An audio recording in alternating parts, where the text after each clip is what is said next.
question on a lot of people's minds, and I'm sure you're thinking the same thing, is why is it that children are dying so much in cars from overexposure to heat? And I think I have a much more realistic answer than saying that parents are just getting forgetful about their children being in the car. I think it's a lot more farther into it than that. The mentality in society is that a human being is an animal. So if you're considered an animal, then the value of a child or any human being is degraded to the level of an animal, which means they don't really care much about their child after it's born. I mean, it's like, you're here, that's it. Now I got to try to find a way of raising you, but that's as much of it as I'm doing. That's why children don't learn anything in school. That's why mentally they don't have an understanding of right or wrong, because they're not learning it from their parent. They're not learning it from the school system that they go to. And it extends even further back to just the value of a human life. Abortion has gone on for 40 years. In the last decade, you've all heard of the stories that mothers are putting their children in ovens and they're drowning them and shooting them for not obeying them. And, you know, it's all the overall big picture of what's going on in society, which is that human life isn't valued anymore. And that's another reason for why I'm doing this video today about the very earliest stages of the human conception itself. Planned Parenthood has in the past week been found to do what most everybody knew was going on. And women groups like the National Organization for Women have been lobbying for the push of abortion being that it's a woman's right. Now they've gone to the next level really of human depravity by telling these groups that do genetic research and who are actually directly involved with abortion surgeries to take those bodies and those fetuses and what they consider to be lifeless tissue and take it to really harvesting. Take those parts, take those bits and pieces of somebody that did live and did exist and use them for whatever people want it to be. For Michael J. Fox and for Christopher Reeve, who had, these different types of neurological diseases, and they said, look, why don't we use the fetal tissue and the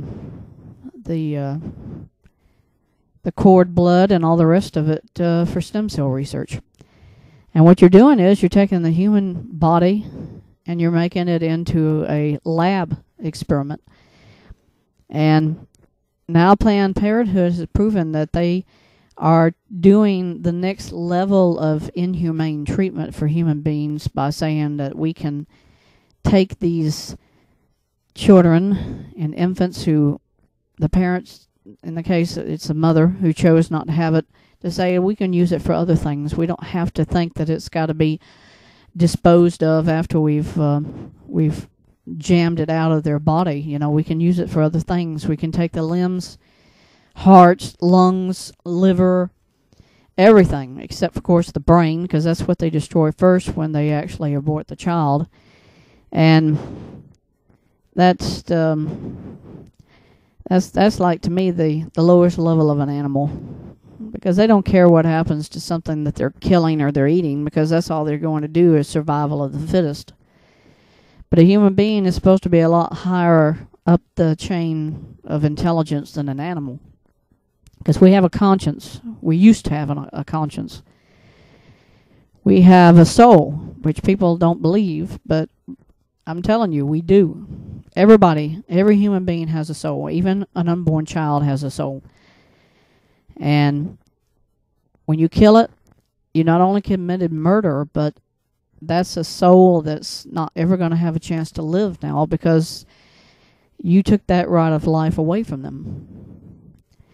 And the National Organization for Women, I point the finger directly in their face, because they have advocated and they have lobbied not only for murder of unborn children, but also that women have the right to do whatever they feel they have to do. And that includes even the murder of children after they're born.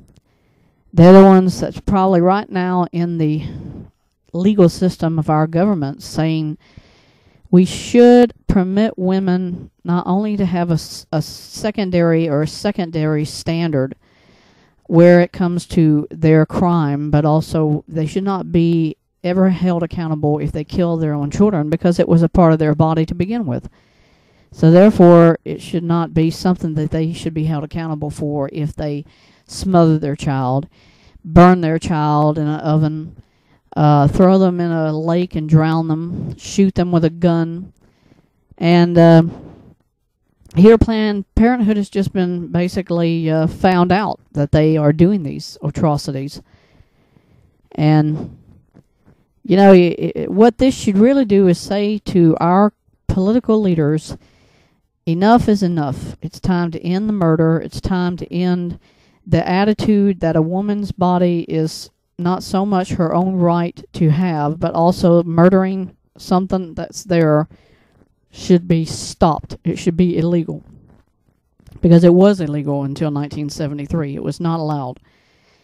And there are so many other things a woman can do if she's pregnant. She could put that child up for adoption, let it live, let it have a life, let them decide what they want to do with their life, not you take it away from them and say, well, you're still a part of me, so I decide whether or not you live or die.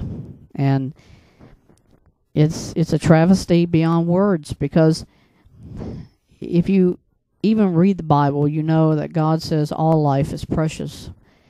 And that includes even your own life. Those who commit these abortions, you wonder if your mother who had you knew you were going to do that to your own child. Do you think your mother would have allowed you to live? Do you think she would have probably have aborted you if she knew what you were going to do to another human life? Now, and these other groups that advocate for feminist rights, feminist this, that, the other, they're saying over and over again that, you know, that shouldn't even be considered in the discussion, because it's a young girl who has decided to have a child, and you know what? It wouldn't have happened in most cases unless she had chosen to do it herself too. Sometimes there are other things that happen, like rape or incest or whatever, but it's still a human life, no matter what they say it is, because within 16 weeks after conception, that child already has a head. It has every organ that they'll ever need. It is still a debate to most of these people who think it is lifeless tissue or whether there's a heartbeat. But I guarantee you, once they start doing those ultrasounds, they can already detect a heartbeat. But they still abort them. They say, well, I don't want this. I mean, I've waited too long really to say otherwise, but I'm not going to, I don't want it. And I guarantee you there's not an abortion doctor in this country today who would not say without even an eye blink, I'll kill it no matter what they want. You know, I mean, unless they say they ain't going to do it, then they won't show up at my front door. But if they come in and they want to get rid of that, I'm going to get rid of it. And that's how they see it.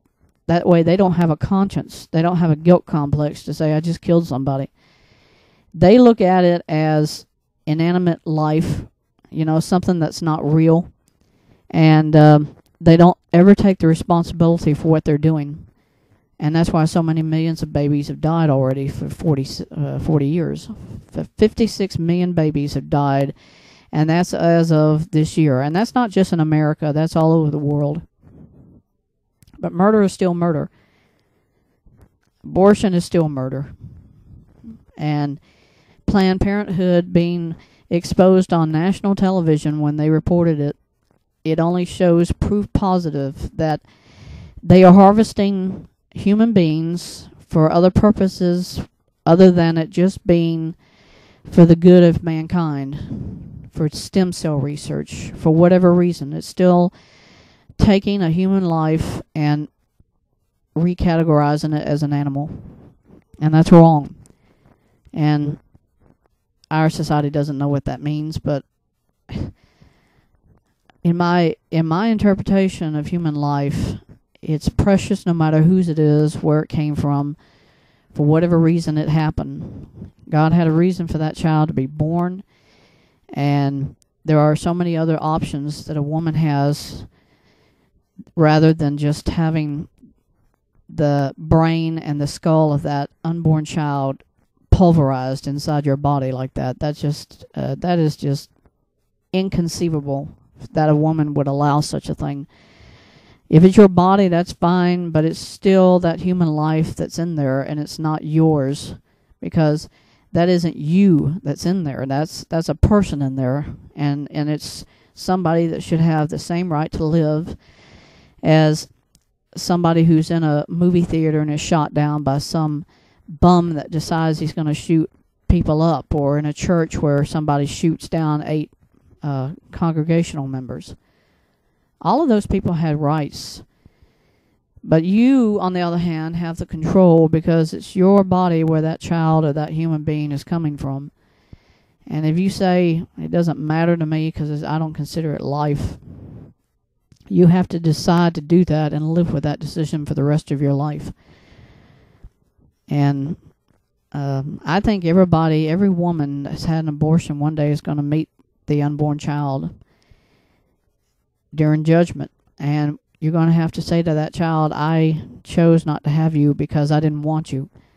That is not something I would want to have to say to somebody, that your life meant nothing to them, even though it was there in your body for a short period of time. And to Planned Parenthood, I say this: every single body part you harvest, for whatever reason, if you can't clone them and stop the senseless murder of unborn children, because you can't clone them, I'm sure, because of mutations or defects in the genetics of whatever they've mastered in the laboratory, it's still a murder. And whatever you're using those body parts for, I guess you guys kind of feel like Adolf Hitler and his generals. They thought they were masters of the universe, because when they started killing those Jews in 1944, 1943,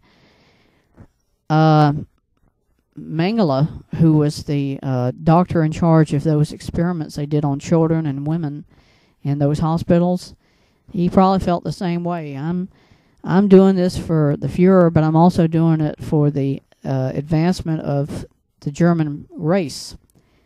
And that was the murder of so many innocent people. And it's still something that he had a day of judgment coming to him, and I'm sure that it's still coming for all of us, because we all are going to be held accountable for what we do or we don't do. So anytime anybody sees an ultrasound of a child, or you see an embryo of a shot of an unborn child, you ought to really look at what this is about.